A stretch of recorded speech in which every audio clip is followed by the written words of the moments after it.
This video is brought to you by contributions to patreon.com/Henry Kathman from viewers like you. Thank you.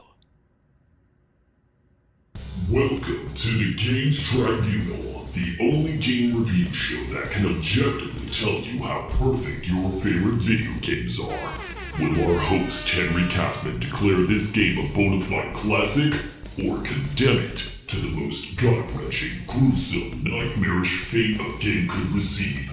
6.5 out of 10.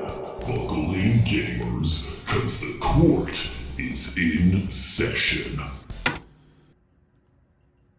Are we doing this? Okay, I guess this is the gimmick of this video. Alright. Celeste was a 2018 video game created by Matt Makes Games, a Canadian development team led primarily by Maddie Thorson and Noelle Berry. In the game, players take the role of Madeline, a young trans woman who had taken it upon herself to seek out and climb the mysterious Celeste Mountain in the hopes of finding herself. In one part, it is a series of intricately designed platforming sections that test a player's reflexes and precision in one of the most compelling control schemes since the original Super Mario Bros., as the level design and accessibility options help to ease players into the increased difficulty. In the other part, it is an introspective character study that examines Madeline's relationship with her mental health problems, as the gameplay helps to reinforce the ways that such problems are better addressed when they are embraced and accommodated, not shut out. To date, it's one of the best mixtures of gameplay and theme brought to not just a platformer, but any game, as Madeline's struggle of overcoming her self-doubt and fear are meant to match the player's struggles of traversing the increasingly difficult platforming challenges that await you on Celeste Mountain. While this is a game that is commonly associated with climbing and jumping, for me, the thing that comes to mind when thinking of Celeste is flight. I first played Celeste in the spring of 2018, when I stayed with my parents and siblings in their home in Kailua, Hawaii. I had borrowed a copy on my younger brother's Switch, who was also visiting at the time. Like so many others, I fell in love with the game for the reasons previously mentioned, but my younger brother had to leave for his flight a couple of days before me, necessitating that I complete the story as quickly as I could. In truth, the game's multiple accessibility features became quite useful in reaching the end of the game, though despite the rush to the end, it would be an experience that I would seek out again. If there has been one aspect to Celeste that has been universally acclaimed, it would have to be the soundtrack composed by Lena Raine. A defining element to this soundtrack is the ways that it incorporates a mixture of classical piano melodies with different electronic instruments. In a 2018 interview with the website Original Sound Versions, Lane explained how the light tones of the piano were the core sound that could be attributed to Madeline, with the rest of the instruments representing the various obstacles she contends with during her ascent of Celeste Mountain. As she puts it, the best demonstration of this is probably the track Anxiety, where I tried my best to capture the feeling of, as the title implies, an anxiety attack. Madeline's theme is the small, tenuous piano line that then gets completely engulfed in synths as you are battling to recover, as synths get more distant and reflect your return from the spiral. The fact that even the music displays a level of intention with the themes and messages of the game make it not surprising to hear that this soundtrack garnered such critical praise and award recognition. After that trip to see my family, I would listen to the soundtrack many times before I would play the game again. Being made available on YouTube and Bandcamp made that quite easy. I remember listening to it when I biked to my job at my university's library, a journey that required that I ride along the shoulder of my city's gigantic highway, trying my best to navigate the narrow strip of asphalt while steel behemoths rushed past me mere feet away. I recall playing the track Madeline and Theo on my classroom speakers during school to help create a calming atmosphere for my students during the first days of a school year, though truthfully, the calming tone of this track were more for my benefit than these kids. But I mostly remember hearing the music when I was on a plane. In Celeste, Madeline suffers from an unspecified mental disorder which results in depression and panic attacks. While I am unsure if she shares my ADHD, the biggest thing I know that we share is anxiety. During the development of the game, Thorson cites the ways that creating this game forced her to contend with her own struggles with mental harm, and the ways that she unhealthily dealt with her anxiety. At the start of the game, Madeline has an antagonistic relationship with the supernatural manifestation of her mental health issues, in the form of what she calls Badalin, a character formed out of the proud video game tradition of making your antagonist the dark shadow version of the protagonist. But as the game goes on, this relationship develops, so Madeline realizes that she shouldn't try to defeat Badalin as if she were some kind of end boss, but instead figure out ways that the two can coexist in a constructive and healthy manner, made manifest by the ways that Badalin goes from an obstacle players have to run from in the early stages to a character that can assist in various platforming challenges at the end. In doing this, Thorson came to realize the ways that she had been ineffective in dealing with her own issues of anxiety and depression, and this desire to help players coexist with these issues would become prevalent in the ways that the game would accommodate the players of varying skill levels through clever game design, an easy-to-recover pace, and a litany of accessibility features that help to lower the skill ceiling for players. As Maddie would say in a Kotaku interview, if you're making a game about anxiety and depression, it felt like to us that we needed to show the same kindness to the players that we want to show ourselves. Because if there's one thing anxiety does, it tends to discourage such kindness.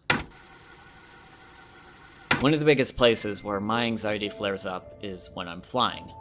Aviophobia, or a fear of flying, is a fairly common condition that affects an estimated 25 million Americans, though my anxiety doesn't primarily manifest itself once we are in the air. Quite often, it will happen in the lead up to the first flight, where hours of waiting in line on the runway gives way to an anticipation that brews and ferments in the depths of my stomach.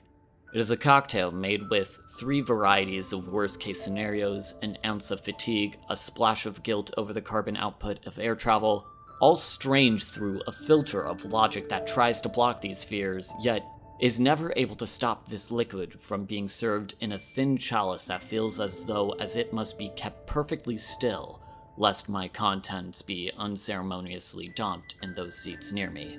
While this anxiety tends to inhibit my thoughts as much as a real cocktail, it is one that I try to treat like a phantom self that needs comfort and love, and not the animosity Madeline initially gives. So, to calm that side of me, I would play the prologue track from the Celeste soundtrack on repeat whenever I begin to take off. The minimalist tune is heard when Madeline is at the foot of Celeste Mountain, unsure of whether she can make this seemingly impossible climb to the peaks. Rain's mixture of synthetic chiptunes and classical piano dancing like the pixelated snow that flutters around Madeline. Though to say that I would listen to the track is not wholly accurate. Rather, I would listen to the first 44 seconds of the track. At the end of the prologue, Madeline comes to a bridge that suddenly begins to break, as the music begins to pick up in pace and tension when suddenly, Madeline is falling. Her journey seemingly ending before it could even begin, when a crow comes to teach Madeline the vital dash move, which will become one of the player's main tools for traversing the game, integrating gameplay tutorials, plot, and characterization in one artistically succinct moment. The only problem is that when I listen to this track, the melody would be interrupted by this moment of tension, and thus, I would have to press the rewind button every 44 seconds so that I can stay in these moments of serenity for as long as possible. At first, this was a bit of an annoyance, enough to make me consider editing the track to just contain that prolonged moment. But this repetition of rewinding the track would feed into what felt akin to a ritual, as I will try to continually time my rewinds just right so I can create the illusion of it being a continuous track. This is a task that I will often fail at, as the start of a new note might peek in, or I will unceremoniously halt the end of a note, all to try again. Within these 44 seconds, my mind focuses on the music as I get ready to climb my own mountain. The thing about rewinding a track every 44 seconds is that phones don't usually anticipate this style of listening, which means that it takes a moment for the internal storage to process the rewind command, resulting in an audible pause in the music while it restarts the track. A brief pause, mind you, one that few would even note, but a pause that one becomes increasingly aware of as each set of 44 seconds pass. In time, it comes to serve as a reminder that for all of the advancements that we make in our technology, a single device has yet to equal the capabilities of our minds. In 2010, Paul Reber, a professor of psychology at Northwestern University, laid this out in an article on the memory capacity of humans and traumatic brain injuries. Humans have about 1 billion neurons in our brains, each connected with about 1,000 other neurons, allowing us to store an exponentially large number of memories and processes in our neurons. In digital terms, Reber estimated that our brain storage capacity would be close to 2.5 petabytes of data, or approximately 2,621,440 gigabytes. For context, the minimum file size of Celeste is over a gigabyte large, meaning that it would take 5 times over the 500,000 copies of Celeste sold in 2018 to come even close to the amount of thoughts, memories, and fears that our brain can contain. For many, the sheer size of that amount of data feels so abstract and large that many underestimate the power and complexity of our brains, where some will erroneously claim that we use only 10% of our brains, or that intelligence and personality is something that can be quantified and categorized in things like IQ or the Myers-Briggs test. But for me, I often feel that enormity in much of my thinking, as if my mind would risk destroying any CPU if it were a computer.